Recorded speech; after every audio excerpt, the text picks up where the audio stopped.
Hi ನಮಸ್ತೆ. ಆಹಾರ ಬುತ್ತಿಗೆ ಸ್ವಾಗತ. ಇವತ್ತು ನಾನು ಒಂದು ಚಟ್ನಿ ಪುಡಿ ಮಾಡಿ ತೋರಿಸ್ತೀನಿ ನಿಮಗೆ. ಚಟ್ನಿ ಪುಡಿ ಮಾಡೋಕ್ಕೆ ಏನು ಬೇಕಂದ್ರೆ ಹುಳ್ಳಿಕಾಳು 1 ಬಟ್ಲು, ಕಡಲೆಬೀಜ 1 ಬಟ್ಲು, ಅರ್ಧ ಬಟ್ಲಷ್ಟು ನಾನು ಎಳ್ಳು ತೊಗೊಂಡಿದ್ದೀನಿ. ಇದೆಲ್ಲ ಚೆನ್ನಾಗಿ ಹುರಿದ್ಬಿಟ್ಟು ನಾವು ಎಲ್ಲ ಪುಡಿ ಮಾಡಿಟ್ಕೊಂಡ್ರೆ ತುಂಬ ಚೆನ್ನಾಗಿರುತ್ತೆ. ಅರ್ಜೆಂಟಿಗೆ ಸಾಂಬಾರು ಪಲ್ಯ ಏನು ಮಾಡೋಕ್ಕಾಗಿಲ್ಲ ಅಂದರೆ ಚಟ್ನಿ ಪುಡಿ ಹಾಕ್ಕೊಂಡು ನಾವು ಚಪಾತಿಗೆ, ರೊಟ್ಟಿಗೆ, ಅನ್ನದ ಜೊತೆಗೆ ನಾವು ತಿನ್ಬೋದು. ಈ ಥರ 3 ಐಟಮ್ಸ್ ಹಾಕಿ ಮಾಡಿದರೆ ತುಂಬ ಟೇಸ್ಟು ಚೆನ್ನಾಗಿರ್ತದೆ, ಡಿಫ್ರೆಂಟಾಗಿರುತ್ತೆ. ಆಮೇಲೆ ಹುಳ್ಳಿಕಾಳು ತಿನ್ನೋದ್ರಿಂದ ಆರೋಗ್ಯಕ್ಕೂ ತುಂಬ ಒಳ್ಳೆಯದು. ಈ ಹುಳ್ಳಿಕಾಳದು ಚಟ್ನಿ ಹೇಗೆ ಮಾಡೋಣ ಅಂತ ನೋಡ್ಕೊಂಬರೋಣ. ಬಾಣಲಿ ಇಟ್ಕೊಂಡ್ಬಿಟ್ಟು ನಾವು ನೀಟಾಗಿ ಇದನ್ನು ಹುರ್ಕೋಬೇಕು. ಹುರಿದ ನಂತರ ಅದಕ್ಕೆ ಹಾಕೋ ಐಟಮ್ಸ್ ಏನಂತ ನಿಮಗೆ ನಾನು ತೋರಿಸ್ತೀನಿ ನೋಡಿ.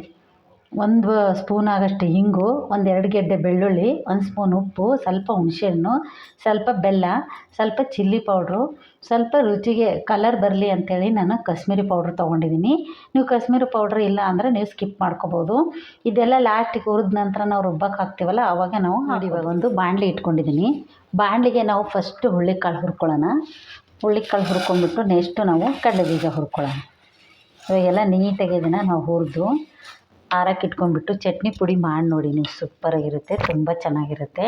ಇವಾಗ ಇದನ್ನು ಹುಳ್ಳಿಕಾಳು ಹುರ್ಕೊಳ್ಳೋಣ.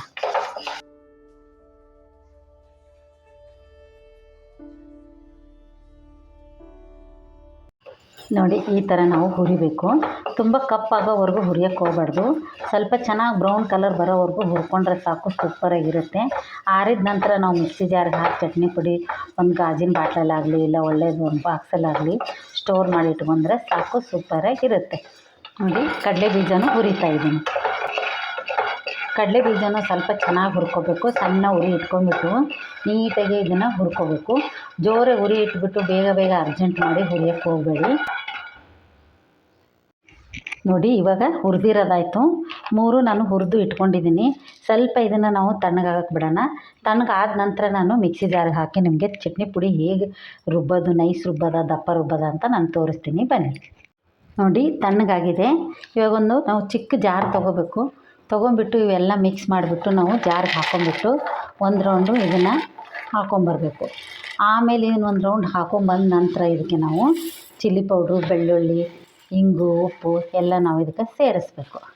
ಇವಾಗ ಇನ್ನೆಲ್ಲ ನಾನು ಹಾಕ್ಕೊಂಬಿಟ್ಟು 1 ರೌಂಡು ಮಿಕ್ಸಿ ಹಾಕ್ಕೊಂಬರ್ತೀನಿ ಬನ್ನಿ. ನೋಡಿ ಇವಾಗ ನಾನು ರುಬ್ಕೊಂಬಂದಿದ್ದೀನಿ. ಈ ಥರ ಇರಬೇಕಿದು ಪೌಡ್ರು. ಈ ಥರ ಪೌಡ್ರ್ ಇದ್ದಾಗೆ ನಾವು ಇವಾಗ ಮಸಾಲೆ ಎಲ್ಲ ಹಾಕಬೇಕು ಇದಕ್ಕೆ. ಇವಾಗ 1 ಸ್ಪೂನು ಇಂಗು, 1 ಸ್ಪೂನ್ ಆಗೋಷ್ಟು ಉಪ್ಪು, ಸ್ವಲ್ಪ ಬೆಳ್ಳುಳ್ಳಿ, ನೋಡಿ ಹುಣಸೆಹಣ್ಣು. ನಮ್ಮ ಖಾರಕ್ಕೆ ಎಷ್ಟು ಬೇಕೋ ನೋಡ್ಕೊಂಬಿಟ್ಟು ನಾವು ಖಾರ ಹಾಕ್ಕೋಬೇಕು. ನಾನು 2 ಸ್ಪೂನು ಇದನ್ನು ಚಿಲ್ಲಿ ಪೌಡ್ರ್ ತೊಗೊಂಡಿದ್ದೆ. ಕಾಶ್ಮೀರಿ ಪೌಡ್ರು 1 ಸ್ಪೂನ್ ಹಾಕ್ತಾಯಿದ್ದೀನಿ. ನೀವು ಬೇಕಂದ್ರೆ ಖಾರ ಜಾಸ್ತಿ ಬೇಕಂದ್ರೆ ನೀವು ಒಣ ಮೆಣಸಿಕಾಯಿ, ಬೇಡಿಗೆ ಮೆಣಸಿಕಾಯಿ ಇರುತ್ತಲ್ಲ ಅದನ್ನು ಹಾಕ್ಕೋಬೋದು. ಸ್ವಲ್ಪ ಬೆಲ್ಲನೂ ಅಷ್ಟೇ, ಸಿಹಿ ತಿನ್ನಲಾರ್ದರಿಲ್ಲ ಬೆಲ್ಲ ಸ್ಕಿಪ್ ಮಾಡ್ಕೋಬೋದು. ಇವಾಗ ಮತ್ತೆ ಇನ್ನೊಂದು ರೌಂಡ್ ಹಾಕ್ಕೊಂಡು ನಾವು ಇದನ್ನು ಮಿಕ್ಸಿ ಮಾಡ್ಕೊಂಬರೋಣ ಬನ್ನಿ. ನೋಡಿ ಇವಾಗ ರೆಡಿಯಾಗಿದೆ. ಎಷ್ಟು ಚೆನ್ನಾಗಿದೆ ಅಂದರೆ ಇದು ಚಟ್ನಿ ಪುಡಿ, ಸೂಪರಾಗಿದೆ ಈ ಚಟ್ನಿ ಪುಡಿ ಮಾತ್ರ.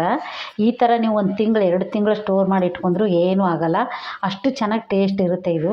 ನೀವು ಬೇಕಂದ್ರೆ ಕರಿ ಎಳ್ಳನ್ನು ಹಾಕ್ಕೋಬೋದು. ಯಾಕಂದ್ರೆ ವೈಟ್ ಎಳ್ಳು ಹಾಕ್ಕೊಂಡ್ರೆ ಮಕ್ಕಳಿಗೆ ಒಳ್ಳೆಯದು. ಕಪ್ಪಾದ್ರೂ ಪರವಾಗಿಲ್ಲ, ಆದರೆ ನಿಮ್ಗೆ ಯಾವ ಎಳ್ಳು ಇಷ್ಟನೋ ಆ ಎಳ್ಳು ನೀವು ಹಾಕ್ಕೋಬೋದು. ನೋಡಿ ಎಷ್ಟು ಚೆನ್ನಾಗಾಗಿದೆ ಅಂತ ನಿಮಗೆ ಗೊತ್ತಾಗುತ್ತೆ. ಈ ಥರ ಚಟ್ನಿ ಪುಡಿ ಮಾಡಿ ಮನೇಲಿ ಸ್ಟೋರ್ ಮಾಡಿ ಇಟ್ಕೊಂಡ್ರೆ ನೀವು ಬೇಗನೆ ಬಂದುಬಿಟ್ಟು ನೀವು ಸಾಂಬಾರು ಪಲ್ಯ ಮಾಡಿಲ್ಲ ಅಂದರೂ ಪರವಾಗಿಲ್ಲ, 2 ಸ್ಪೂನ್ ಒಂದಷ್ಟು ಅನ್ನಕ್ಕೆ ಹಾಕ್ಕೊಂಬಿಟ್ಟು ಸ್ವಲ್ಪ ತುಪ್ಪ ಹಾಕ್ಕೊಂಡು ತಿಂದರೆ ಮಸ್ತ್ ಇರುತ್ತೆ. ನಿಮ್ಗೆ ಇಷ್ಟ ಆದರೆ ಲೈಕ್ ಮಾಡಿ, ಶೇರ್ ಮಾಡಿ, ಸಬ್ಸ್ಕ್ರೈಬ್ ಮಾಡಿ. ನಮಸ್ತೆ.